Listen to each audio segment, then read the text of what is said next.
Nature pure -17 cholesterol free rice bran oil, এতে রয়েছে এমন উপাদান যা আপনার হার্টকে রাখে সুস্থ। আপনার হৃদয় সত্যিকারের বন্ধু। বিধানসভা নির্বাচনের দামামা বেজে গেছে। চোপড়ায় রাজনৈতিক সমীকরণ বদলাতে শুরু করেছে। বুধবার তৃণমূলে বড়সড় ভাঙ্গন ধরালো জাতীয় কংগ্রেস। তৃণমূল কংগ্রেসের ব্লক সহ সভাপতি জাকির আবেদিনের নেতৃত্বে শাসক দলের একঝাঁক নেতাকর্মী এদিন হাত শিবিরে সামিল হলেন। রায়গঞ্জে কংগ্রেসের জেলা কার্যালয়ে তাদের হাতে দলীয় পতাকা তুলে দেন জেলা সভাপতি মোহিত সেনগুপ্ত। রাজনৈতিক মহলের খবর, বেশ কিছুদিন ধরেই দলের অন্দরে জাকির আবেদিনের দূরত্ব বাড়ছিল। দলীয় কর্মসূচিতে অংশ না নেওয়ার অভিযোগে তৃণমূলের তরফে তাকে শোকজ করা হয়েছিল। সেই শোকজের জবাব দেওয়ার পর একটি সাংবাদিক সম্মেলন করে তৃণমূলের সমস্ত পদ ছাড়ার ঘোষণা করেছিলেন জাকির। 3 সপ্তাহ রাজনৈতিক পর্যবেক্ষণে থাকার পর অবশেষে আজ তিনি পুরনো দলে ফিরে আসার সিদ্ধান্ত নিলেন। জাকির আবেদিন মূলত কংগ্রেসের হাত ধরেই রাজনীতিতে হাতি করে নিয়েছিলেন। ছাত্র রাজনীতি থেকে শুরু করে গ্রাম পঞ্চায়েত ভোটে কংগ্রেসের টিকিটে জিতে উপপ্রধানের দায়িত্বও সামলেছেন তিনি। পরবর্তীতে তৃণমূলে যোগ দিয়ে চোপড়া পঞ্চায়েত সমিতির সহকারী সভাপতির মতো গুরুত্বপূর্ণ পদ সামলান। বিধানসভা নির্বাচনের প্রাক্কালে তার এই দলবদল চোপড়ায় তৃণমূলের জন্য বড় অস্বস্তির কারণ হয়ে দাঁড়ালো। এদিনের এই যোগদান কর্মসূচিতে উচ্ছ্বসিত ব্লক কংগ্রেস নেতৃত্ব। আপনি কি পদে ছিলেন, কোন দলে? আমি চোপড়া ব্লক কংগ্রেসের সভাপতি। আচ্ছা, আপনার নেতৃত্বে আজকে জেলা সভাপতি বললো যে অনেক লোক যোগদান করলো, কি বলবেন? দেখুন, এই যোগদান তো আমাদের চোপড়ায় হতে আছে। আজকে একটু মেগা জয়নিং, যেখানে গ্রাম পঞ্চায়েত সদস্য, যেখানে চোপড়া ব্লকের ভাইস প্রেসিডেন্ট, যেখানে চোপড়া ব্লকের কোর কমিটির সদস্য, আর পঞ্চায়েত সমিতিরও মেম্বার জয়েন করবে, গ্রাম পঞ্চায়েতের মেম্বার আরও জয়েন করবে। সেক্ষেত্রে আজকে একজন মেম্বার আসছে গ্রাম পঞ্চায়েত থেকে, এবং কোর কমিটি, তৃণমূলের কোর কমিটির সদস্য আছে, এবং তৃণমূলের ভাইস প্রেসিডেন্ট আছে আমাদের ব্লকের। সেক্ষেত্রে মেগা জয়নিংয়ের মাধ্যমে আজকে 100 লোক প্রায় জয়নিং করেছে। তার জন্য দেখছি আমাদের জেলা সভাপতির হাত ধরে যদি জয়নিং করে সেটা ভালো। বলছি, এক সময় দেখা গেছে আপনাকে কংগ্রেসের ব্লক সভাপতি থাকাকালীন আপনাকে জেলে যেতে হয়েছে। আজ তৃণমূল থেকে তো অনেক লোক যোগদান হচ্ছে, কি বলবেন? বিষয়টা দেখুন, তৃণমূলের যে সন্ত্রাস চোপড়ায় আপনারা দেখেছেন, আমাকে নিরপরাধে আমাকে জেল খাটতে হয়েছে। দোকানপাট আমার বন্ধ করে দিয়েছিল। আমরা সেটা করতে যাব না, করতে হবে তৃণমূলের অস্তিত্ব চোপড়ায় নেই।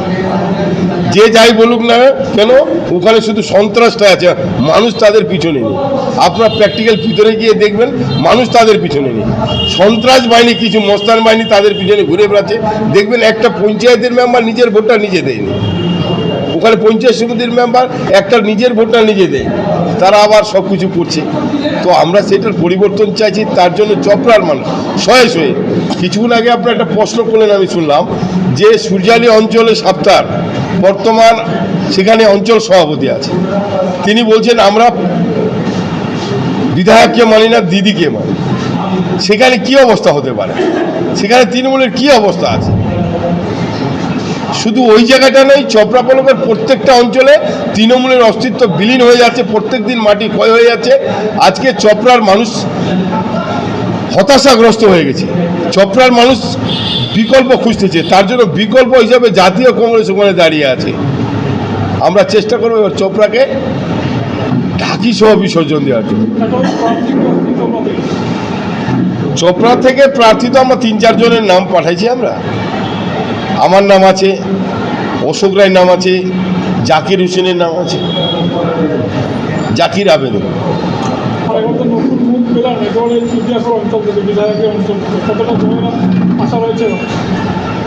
দেখুন, জয় তো আমরা নিশ্চিত আশা করে নেমেছি।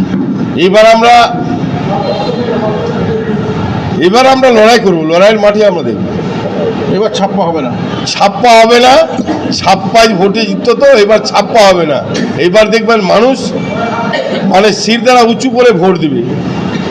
মানুষ এবার বুঝতে হবে, কারণ যে দেখলেন গ্রাম পঞ্চায়েত নির্বাচন, এটা কথা বলতে হয়, গত গ্রাম পঞ্চায়েত নির্বাচনে তৃণমূল কারো কাছে ভোটের কাছে যায়, ওরা বম বন্দুক রাস্তায় দাঁড়িয়ে পুলিশের সহযোগিতা নিয়ে নমিনেশন ফাইল করতে যাতে না পারে খুন করে দিয়েছিল মানুষকে, রক্তক্ষয়ী সন্ত্রাস করেছিল। আজকে মানুষের দাঁড়ে দাঁড়ে মমতা ব্যানার্জির যে সুনামধন্য বিধায়ক আছে হামিদুর রহমানের পত্নী, হামিদুর রহমানের ছেলে বাড়ি বাড়ি গিয়ে ভোট কালেকশন করতে হচ্ছে।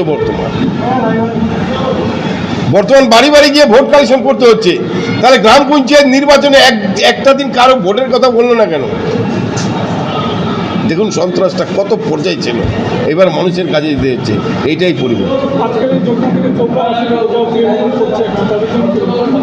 দেখুন যোগদান থেকে আমি চোপড়াবাসীকে বলবো আগামী দিন যোগদানের ধারা অব্যাহত থাকবে, কিন্তু চোপড়ায় এরকম ব্যাপার নাই কয়েকদিন আগে হয়েছে, আজকে হচ্ছে, আর এক সপ্তাহের মধ্যে আরও বড় ধরনের জয়েনিং সভা হবে চোপড়ায়, দাদাকেও যেতে হবে, অব্যাহত থাকবে। তো আমি বলবো চোপড়ায় তৃণমূলের অস্তিত্ব বিলীন হয়েছে, রাজ্যে তৃণমূল ক্ষমতায় আসবে না, এবার শিওর আছে রাজ্যে তৃণমূল ক্ষমতায় আসবে না।